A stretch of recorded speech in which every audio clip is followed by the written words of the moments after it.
Hi, it's David Avrin with the Customer Experience Advantage. Remember when you were a kid and somebody got something that you didn't get and it made you feel cheated, or you cried, "That's not fair," and then your parents would say something like, "Well, honey, life's not fair." It's so frustrating. I want to talk about what happens when we feel cheated, and we feel cheated more often than we should. I'll explain why and why that's not fair right after this.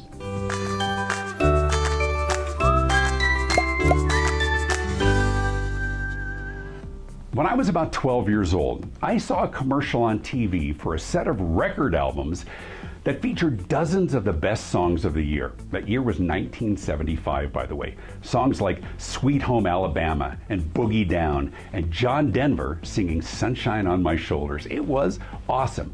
I had to have it. Now, I was a music nut, and I loved to buy and play my records, but I didn't always have enough money. I was 12.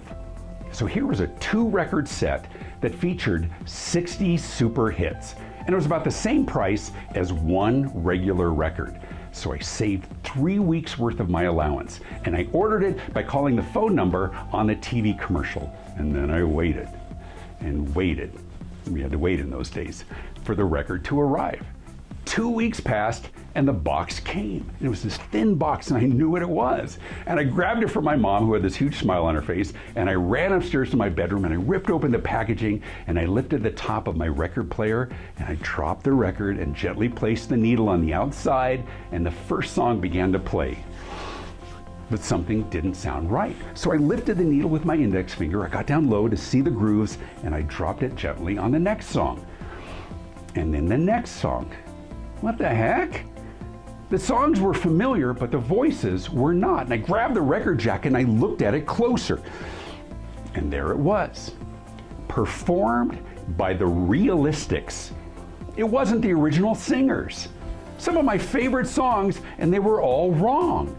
I had saved my money. I had waited 2 weeks. I trusted them and they tricked me. This record was horrible, and it wasn't what I ordered, and it wasn't what I wanted. I was so upset that I slammed my door and I threw myself on the bed and I cried. I was 12. And in my mind, I did everything right. I spent my own money, but I didn't get what I paid for. I didn't get what I expected.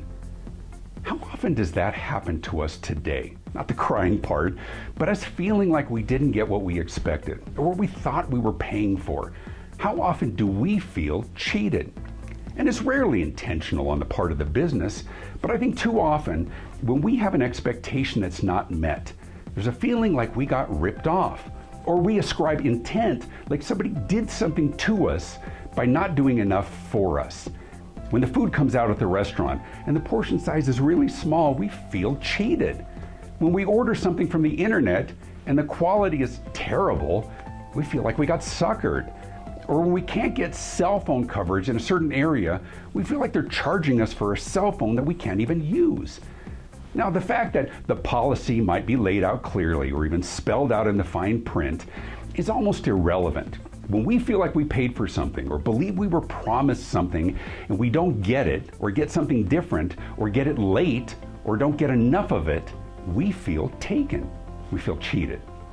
And regardless of the intent, you're left with an unhappy customer. And too often the person left to deal with that person had no role in the perceived offense. So of course, we craft that script. "I am so sorry that happened to you, Mr. So-and-so. I know how frustrating that must be." And I have no problem with trying to make sure that your customers know that you understand what they must be going through. But the more important thing is what happens when you move past the script to find a resolution that addresses their unique scenarios. Instead, we do chatbots and FAQs and other automated detours that were created to offload common issues to free up your team. And I think those are relied upon far too often, but that's another Huddle conversation. The challenge is the F in the FAQ. What if the question isn't frequently asked or frequently dealt with? Or more importantly, what if you didn't do anything wrong, but your customer just didn't understand? But in business, perception is reality, and most often, it's not a one-off. If a client or customer misinterpreted your offer or claim, or assumed something about your policy or product, you can bet that others probably did or do as well.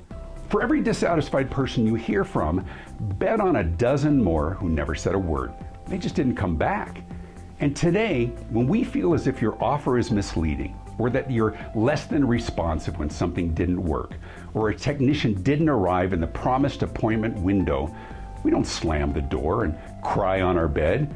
Today we go online and we tell everyone. And some people keep telling everyone who will listen until they feel like you are listening and making some effort to make it right. The point is that you need to look at your promises, which is everything you offer or produce or deliver, install, cook, repair, or sell. When you take somebody's money, you've made a promise. Just make sure that both of you are in agreement as to what is being sold and what's being bought. Here's why you do it. Most often, we live with our products and services every day. We understand all of it. We're immersed in it. It's our life for at least 40 hours of every week, at least. What is there to misunderstand? It's right there, clear as day. But here's why we hate it. We have our own idea of what we think we're buying or ordering. And most often, it's based on expectations, which come from past buying experiences, or because we see the picture on your website or on your promotion. It's a picture of either the product itself or a happy person enjoying it. We expect that. When we don't get that, we feel cheated. And we don't like feeling cheated. And we don't like those who we feel cheated us. Here's a better approach. Look and listen. Look at your products or processes from the customer's perspective. Are you delivering what you would expect if you were a customer ordering it or buying it for the first time? And then don't stop listening to comments or complaints. Don't be defensive. And after making it right with them, consider if you would feel the same if you were them. That's service empathy. Is their concern valid? Could your offer be misinterpreted or your delivery underwhelm your customer? And if it needs fixing or tweaking, or an offer needs rewording to avoid confusion, then do it. Don't hesitate to change or adjust something in your business model or promotion to create clarity of expectation. In fact, it should be an ongoing effort. And in case you were wondering, no, my parents didn't reimburse me for what I spent on that stupid record. And no, I never made that mistake again.